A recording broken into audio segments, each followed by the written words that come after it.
So this morning I'd like to make the case for smart machines. I'll make no apologies now. There are references to Schneider technology, but assume similar technology is provided by a lot of the major companies out there. It's the principle of it. But first, let's look at some of the mega trends which are really driving us to be more effective, more efficient. Believe it or not, there's an expectation of 2.5 billion additional people in cities by 2050. Every person in the city drives an awful lot more demand for power, for heating, for lighting, for transportation, entertainment and the like. At the same time, we're seeing mass digitization. You know, everyone's running around with digitized devices, homes are being more digitized. All the technology that we're all producing is digitized for connection, and with massive data centers behind the scale of this. And of course, as the wealth of the emerging economies grows, the demand for consumer goods is growing dramatically too. Whether that's audio, visual, entertainment, whether it's cars, whether it's transportation. So the demand on industry over the coming 20 years to produce more at less is huge. We can see the demand for power with that is growing. And with it, of course, we still have to ensure that we reduce the CO2 in the planet. So the demand on us all to be more efficient, more productive in the plants, more efficient use of energy, and the same in commercial buildings is right at the forefront. And one of the key drivers, I think, behind some of the technology. But people won't invest in technology just for technology's sake. Whatever we invest, it must pay back. It either must reduce our costs, or it gives us a return on investment because it's generating more business for that company, more profitability. So this has to be at the forefront. And as Steve mentioned, you know, this is particularly a message for SMEs in the supply chain to the majors. You know, don't get put off about that all-encompassing smart factory or industry 4.0. Think more about practical steps where we can use IoT-based technologies for operational efficiency, for empowering our operators and giving us more agile businesses. And when I say operational efficiency, you know, when you have a line or a plant, how can you make sure that that runs for more hours in every day? How can you make sure that it's more flexible for different product lines? How can you get the most out of it? Talking operators, an operator could be anything from someone that's setting a machine up, to someone that's optimizing it whilst it's running, or someone that's maintaining it. How can you give them more expert information, more tools at their fingertips to make them able to make decisions on the line, on the spur of the moment? So that's what we're talking about, empowering operators. And business agility, how do you respond to changes in customer demands? How can you respond to changes in the environment, to the economy, quickly, without having to re-engineer a complete facility? I think, and this is appealing to those that are going out to acquire new machines, new equipment, I would say look for machine builders that are embracing IoT, that are using digital means to design and simulate the machines, people that are using connected services to monitor and remotely assess things. So look for machine builders that are very advanced in their thinking. Move away from the old models which say, produce me a piece of equipment to deliver a remote control, passing it to purchasing and allowing the lowest cost machine to be fed into the factory. Start looking at both the capital cost of that plant and the operational cost of running it, and get the engineering people and the users and the machine builders to work together for that end. Because whilst the cost of technology has come down dramatically, you know, in the last 5 or 10 years, there is still a premium for fully connected devices. It may only be 10% or so, but you can easily justify it if you look at the operational expense and the benefits that you can gain through that. So that's vital. And once you've got your smart machine, it opens you up to a whole raft of other things that I'll talk about. To using experts around the world to remotely monitor, to tell you when things are likely to fail, to stop the uninterrupted, or to make the production uninterrupted by picking up events before they happened. By using the smart technology, automation and robotics on the machines enables you to flick between different product variants quite quickly, allows you to operate on a wider range of products. And then combined, and I'll talk about it in a minute, for analytics running in the cloud, looking down on the facility, enables you to start using intelligence from different facilities around the world, different plants, different historic information combined with real time to make smarter decisions on the facility. And one of the key things that I think we'll see changing dramatically over the next 10 years is end users paying for the service of a machine or a facility rather than actually buying the capital outright. The good news is a lot of this technology is available here today to start taking advantage of it. Sure, it's got a long way to go in terms of a full evolution, but you can move today using these 4 enabling technologies. Wireless technology in a whole array of different formats is available, very low cost now on industrial devices.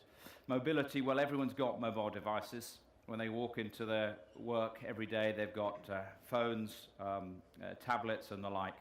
We can easily tap in to that technology. The cost of cloud storage and the availability for putting data in the cloud and retrieving it has never been better. And I think the area that probably has got the most evolution over the next 10 years or more is on the analytical side. There's analytics running in various software tools today, but this has the opportunity to go massive.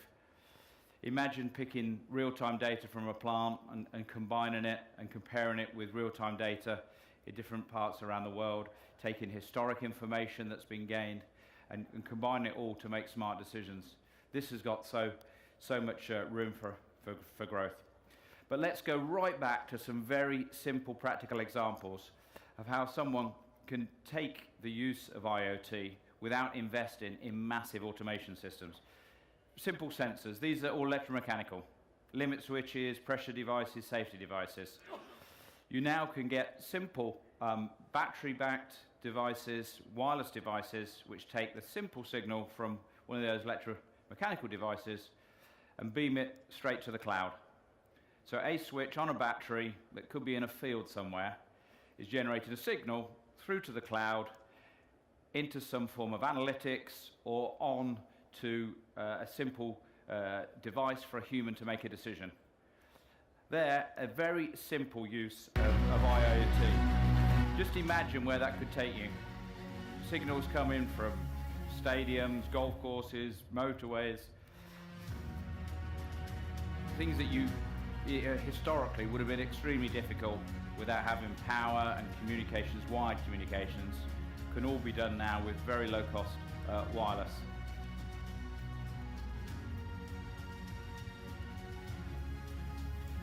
Potentially the cost to get something working is in a few hundreds of pounds maybe. You're not in thousands, tens of thousands. Data you've got to make decisions, and that signal could be coming from anywhere, of course, in the world. So very, very simple. Down into the factory, moving cranes, you can go in and retrofit and put devices. Probably the simplest form of getting some industrial communication onto the web, enabling you to make decisions. Let's go a little bit more elaborate. Here we're talking about a variable speed drive. Variable speed drives are used throughout industry today, certainly on all big pumps and fans, but across conveying and the like. A drive now could be its own IoT enabled, its own machine. The devices now are intelligent enough to understand what's going on with the motor, with what's going on with the application. They can optimize the profile, they can optimize the energy use. They've actually got full energy meters built in. When they get fault conditions, they actually can generate dynamic QR codes, can allow operators to point their phone at these devices, then guide them straight to the web through a whole series of steps for rectification. They're equipped with Bluetooth, so someone with a phone can easily set them up. You can look at the web server pages they produce to see the performance of the machine. and they're all hardened to Achilles 2.0, so they're cyber secure. It's amazing what you could do. I'll just take you through a short video. Schneider Electric's Altivar process variable speed drives are designed and built to embrace the industrial Internet of Things, with native connectivity to deliver real-time process information right to your fingertips. Altivar process is much more than just a drive. It's your smart and connected secret weapon that realizes the optimization potential throughout your industrial process to increase your plant's performance and reduce downtime. It's the application expert that meets demands across the segment spectrum. Its unique power measurement capabilities help improve energy consumption and usage, while the advanced motor control technology optimizes your process and asset utilization. And to keep you up and running smoothly, its effective asset protection and predictive maintenance functions reduce downtime and help maintain the performance you expect. I apologize for it being a little bit silly, but you see the principle of it. And I guess a lot of the numbers are probably rounded up to the nearest whole number. Augmented reality, I think this is talked about an awful lot. Probably two key uses at the minute. One is for someone configuring, setting up a machine with instruction sets being downloaded to them. But probably the one in the focal point is to use the device as a maintenance, as a troubleshooter and maintenance assistant. To be able to point it at machines, to the system to automatically know exactly what's in that machine because it's been pre-configured, but then to get supportive information for troubleshooting and diagnostics pulled down from the web, from the manufacturer of the machine, from the manufacturer of the components within the machine, and then to guide them through various steps for rectification.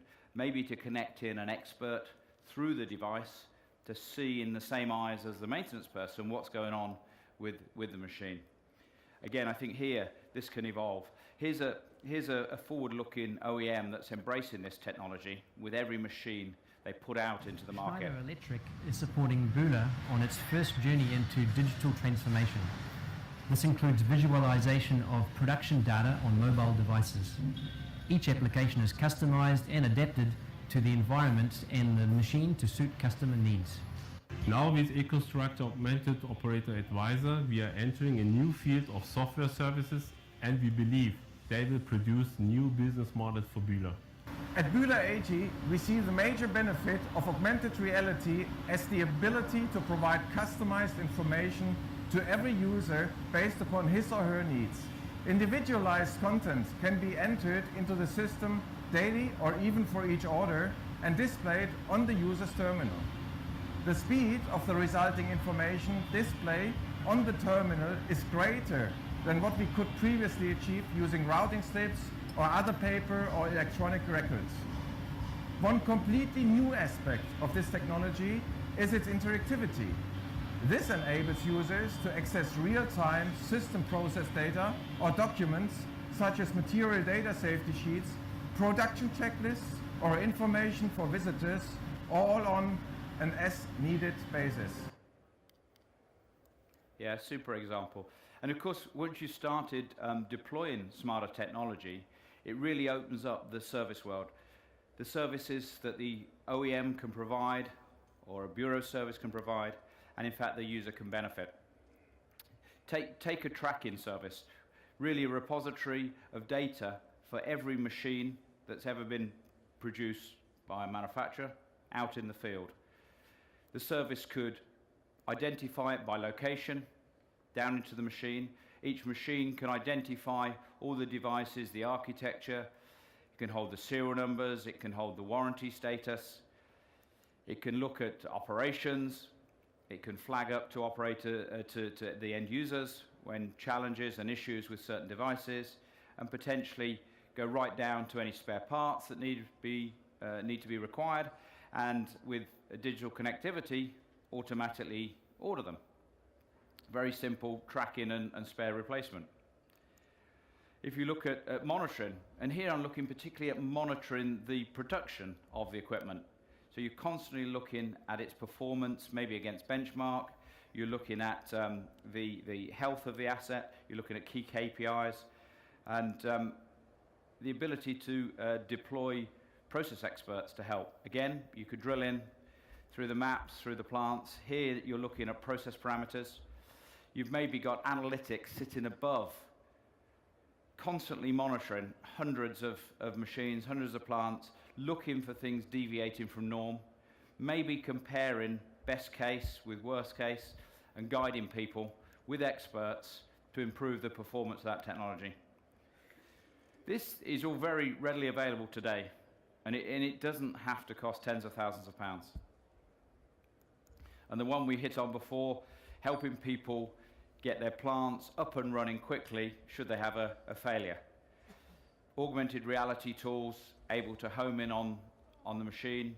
They know what's on the machine, but they've also got data from the cloud brought down to help them go through easy steps for rectification.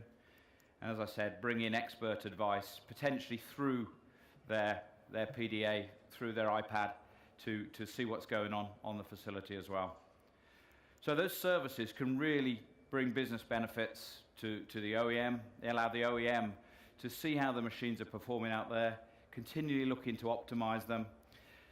It enables them to give better service to their customer. You know, many of these machine builders, specialists, could be sitting in Italy or Korea or the US, and these sort of tools bring the information to their fingertips to really advise their clients so much better. And of course, it opens up the opportunity, as we mentioned before, for the end user potentially to buy services. Because once someone can run their machine from afar, they can feed it with spares, repairs, consumables. They feel very comfortable selling the service rather than having to sell the capex. And this can get industry moving much faster too. Of course, the user benefits from those faster repairs, better uptime. Once you've got connected devices, enables you to integrate much better your supply chains and respond far better to customer demands. Here's just a couple of examples where companies have deployed some of this technology. Here, Somic make very high-speed machines for generating the small coffee capsules. So these run as fast as the machines you like to see in this field. Lots of moving parts, so things do wear. And the key thing for these guys, expensive equipment, they have to keep the equipment running as much as they can. And therefore, being constantly monitoring, being able to see when things are wearing, so maintenance intervention can be had, and providing augmented reality for those people down in the plant to be able to go and do the fix on their guidance was key. So they're deploying this technology on these machines as they go out. Here's another company, Entrade. These guys actually produce power plants. Takes waste, it takes biomass, and it turns it into energy. And they have a very lean engineering team. So their whole thing here was to be able to deploy plants with minimum engineering, but also to jump on to pay for service, pay for the power generated. And so by deploying tools on these machines, this company is able to pay for service and keep these machines running with minimum engineers in the field. And I said that the smart machine is the heart of the smart factory, but of course there's an awful lot can be done around the factory itself to connect with the machines and the environment. The machines will come together potentially in a smart plant, all connected into supervisory systems, connected into manufacturing execution systems. Plants now, from the medium voltage into the low voltage distribution around the plants, down to each individual breaker, can be monitored remotely, can be tied into the same systems that are looking at the manufacturing. They can be remotely reset. So your plants can be smart. Then you're looking at environments, maybe in a food processing plant that needs to be controlled accurately. The building management systems can use a lot of the same open technology, connected in with the energy system, connected in with the process system. These can control, regulate, not only the environment, but the security and access and the like with it. So we are really talking about smart machines into smart factories. It can give us huge advantage in performance going forward.